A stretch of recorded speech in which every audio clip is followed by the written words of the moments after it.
What's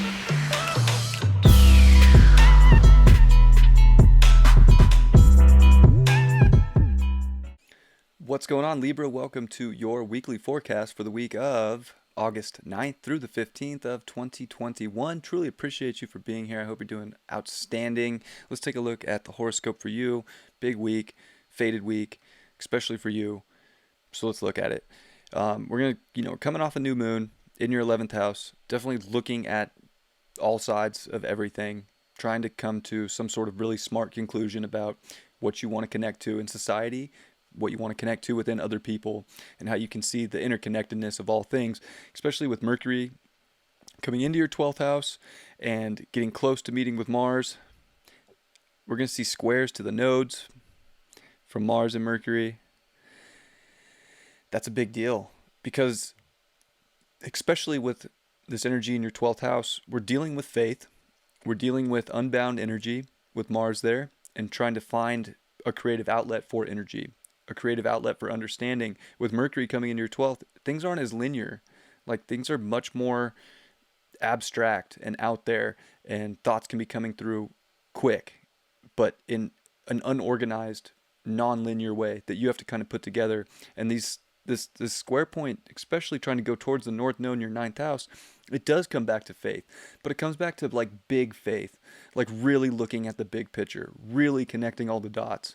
And with Pluto and Neptune, Yod, the sun, in your 11th house, I mean, it's really thinking differently.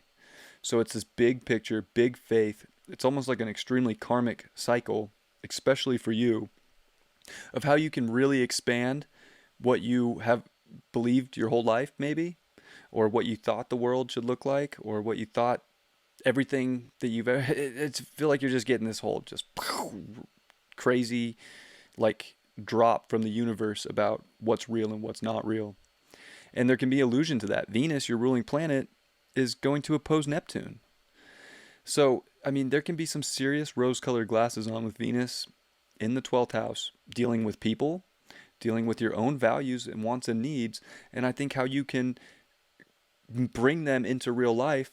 So you have to have this faith, but you also have this ability here to like see what actually makes sense and what can be real and what is no longer real, or what, I feel like the story is just changing. And this is like a surrender moment to let the story change and to see what the next chapter is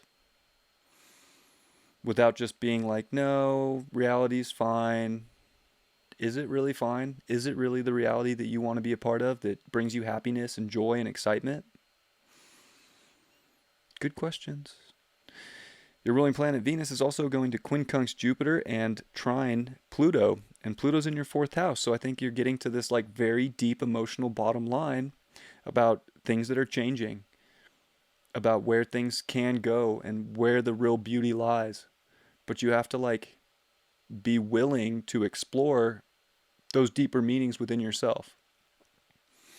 And the quincunx to Jupiter in your 5th, and you have Saturn in your 5th house. I mean, of any sign, you have the most, this like big 5th house energy with the two biggest planets there.